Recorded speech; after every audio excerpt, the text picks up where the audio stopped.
हो मेरे देश की धरती सोना उगले उगले हीरे मोती, मेरे देश की धरती। हो मेरे देश की धरती सोना उगले उगले हीरे मोती, मेरे देश की धरती।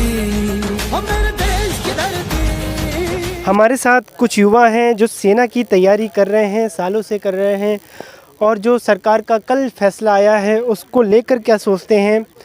क्या नाम है जी आपका? मेरा नाम चरणजीत सिंह है जी। चरणजीत सिंह, ये बताइए, सरकार ने जो 4 साल के लिए भर्ती योजना जो लेकर आई है, अग्निपथ स्कीम, उसको लेकर आप क्या कहेंगे? कितना बेनिफिट है या आपके हिसाब से वो सही ठीक नहीं है? जो सरकार ने ये निकाली है भर्ती 4 साल के लिए, मेरे हिसाब से ये जो नए युवा हैं उनके लिए गलत है। मतलब मेरी सोच है उसके हिसाब से सही नहीं है। युवा पहले 2-3 साल से पहले तैयारी करता है और 4 साल के बाद उसे रिटायरमेंट दे रहे हैं। मेरे हिसाब से कोई इनको रिटायरमेंट का जो इकट्ठा मिलते हैं सम्मान राशि मिलेगी, वो भी सही नहीं मिल रही है। और जब उनको रिटायरमेंट मिलेगी उसके बाद उनको क्लियर नहीं है उनको सरकारी नौकरी जॉब मिलेगी या नहीं मिलेगी। और कम से कम जो 4 साल का टाइम दिया गया ये भी कम है।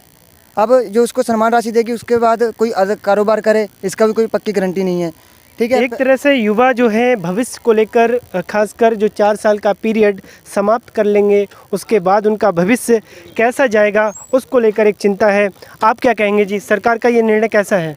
देखिए, ये बिल्कुल भी युवाओं के पक्ष में नहीं है। जैसे 4 साल हो जाएंगे उसके बाद उनके पास कोई ऑप्शन नहीं रहेगा कि वो फ्यूचर में क्या करना चाह रहे हैं।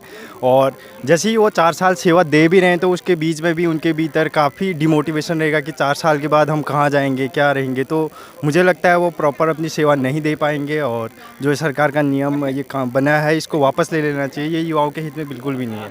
एक ये भी आ रहा है कि जो 11 लाख रुपए उन्हें नॉन टैक्सेबल, जिस पर टैक्स नहीं मिलेगा, 11,31,000 रुपये, ये कहा जा रहा है कि वो उस पैसों से कहीं ना कहीं अपना व्यापार या फिर इस तरह की योजनाएं वो कर सकते हैं ताकि वो अपना भविष्य एक तरह से सिक्योर कर सकें।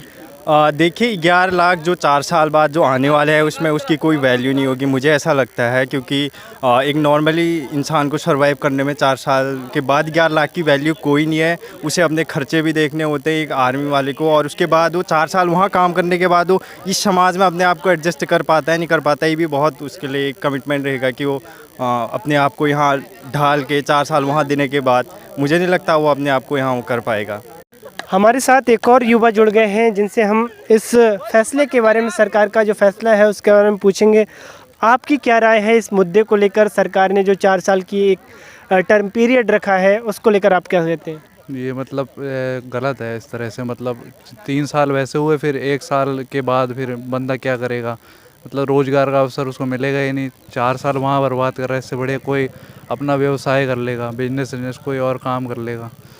4 साल तो बर्बाद करने उसने, फिर वो पैकेज मिलने का फ़ायदा ही क्या है? इससे बड़े कोई और काम धंधा कर लेगा। तो देखिए, आप लोगों की एक जो खास कर तैयारी कर रहे हैं सेना की, उनकी अलग अलग प्रतिक्रियाएं हैं। कोई इस फैसले को सही बता रहा है तो कोई इस फैसले की आलोचना कर रहा है। बहरहाल जो फैसला सरकार ने लिया है वो कितना सही है कितना गलत है वो एक अपने ऊपर है, लेकिन जो इस समय प्रतिक्रियाएं आ रही हैं वो कुल मिलाकर मिली जुली हैं।